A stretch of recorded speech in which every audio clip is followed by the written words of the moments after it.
ঘটনাটি ঘটেছে 15ই ডিসেম্বর, এখন আজকে 25শে ডিসেম্বর, অর্থাৎ বড়দিন। মাঝখানে কেটে গিয়েছে প্রায় 11 দিন। কোথায় রয়েছে 9 নম্বর ওয়ার্ডের কাউন্সিলর সমরেশ চক্রবর্তী? কেন তাকে খুঁজে পাওয়া যাচ্ছে না? অন্যদিকে আতঙ্কে রয়েছে এখনো পর্যন্ত কিন্তু আক্রান্ত প্রমোটার কিশোর হালদার। আমরা সরাসরি কিশোর বাবুর সাথে কথা বলবো। 11 দিন কেটে গেল, পুলিশ আসছে, আপনার বয়ান নিচ্ছে, কেন ধরা পড়ছে? সেটাই তো ভাবছি, প্রভাবশালী না হলে তো ধরা পড়তো। ও তো তোলাবাজ কাউন্সিলর এবং বড় মাপের প্রভাবশালী।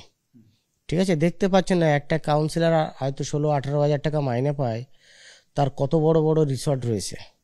ঠিক আছে, তো ও তো ইনলিগালি কনস্ট্রাকশনেও যুক্ত আছে। ঠিক আছে, তো প্রভাবশালী না হলে তো ধরা পড়তোই। ঠিক আছে, পুলিশ নেটওয়ার্ক, পুলিশের কর্তারা বলছেন যে তার খোঁজে কোথাও বাইরে যাচ্ছেন, দীঘাতেও যাচ্ছেন, চলতি সপ্তাহতেও কলকাতার বাইরে যাওয়ার কথা রয়েছে। একটাই প্রশ্ন, যে 11 দিন হয়ে গেল একজন কাউন্সিলরকে ধরতে পারছেন এত বড় পুলিশ ফোর্স? সেটাই তো ভাবছি, সেটাই তো ভাবার বিষয়। যত সময় না ধরা পড়ছে তত সময় তো আতঙ্কের ভিতরে থাকবোই। 11টা দিন হয়ে গেল। ঠিক আছে, পুরো ফুল প্রুফ এভিডেন্স সমেত দিয়েছি যে কত বড় মাপের তোলাবাজ কাউন্সিলর সমরেশ চক্রবর্তী।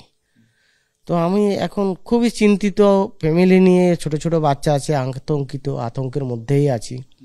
কিন্তু পুলিশ আশ্বস্ত করছেন, আমি এখন সেটাই আশ্বস্ত হচ্ছি। আর কি করব, আমাদের আর কি আছে? এরপরে তো হাইকোর্টে, হয়তো মহামান্য আদালতে যাব, বা মমতা ব্যানার্জির উপরে আস্থা আছে, দেখা যাক কি হয়। এই যে জমি গত 15 তারিখে আপনাকে সাইটে মারধর করা হলো, এর আগে আমরা দেখেছি মিউটেশনের সময় আপনার কাছ থেকে টাকা চাওয়া হয়েছিল, আপনি এটি ভাইরাল অডিও সেখানে দিয়েছেন। বারবার একটা প্রশ্ন উঠছিল যে কেন আপনি প্রথমে পুলিশের কাছে গেলেন না? আমি নামটা ধরেই বলছি, সব্যসাচী বাবু বলেছেন যে পুলিশের কাছে যাওয়া দরকার ছিল ওনার। সব্যসাচী বাবুকেই আমি বলছি, আমি পুলিশের কাছে গেছিলাম, কিন্তু এরা এত বড় মানে প্রভাবশালী যে তখনকার যে আইসি সাহেব ছিলেন শান্তনু সরকার, ঠিক আছে, ওনার কাছে গেছিলাম, আমি কমপ্লেন করতেই গেছিলাম।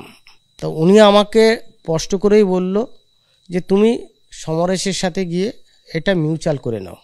তা আমি যে স্যার 40 লক্ষ টাকা চাইছে, জমি কিনেছি, তাহলে এতে কি মিউচুয়াল করব, তাহলে তো আমাকে টাকা দিতে হবে।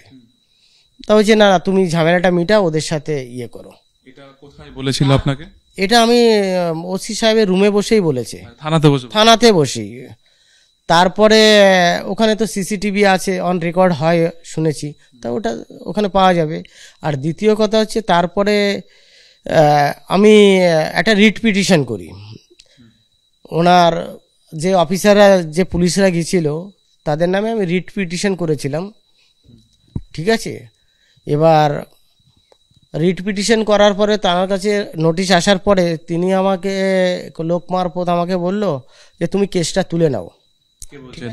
সেই পুলিশ অফিসারটা, কেসটা তুলে নাও। তো আমি বললাম কি, কেসটা তুলবো না, ঠিক আছে, কেসটা যেরকম আছে সেরকমই থাকবে, কিন্তু আমি হয়তো আর মুভমেন্ট করব না যদি আপনারা আমাকে আর ডিস্টার্ব না করেন। আমি তখন চেয়েছিলাম যে কমের মধ্যে জিনিসটা হয়ে যায়। তারপরে আমি বুঝলাম যে এই সমরেশ চক্রবর্তী বড় নেটওয়ার্ক।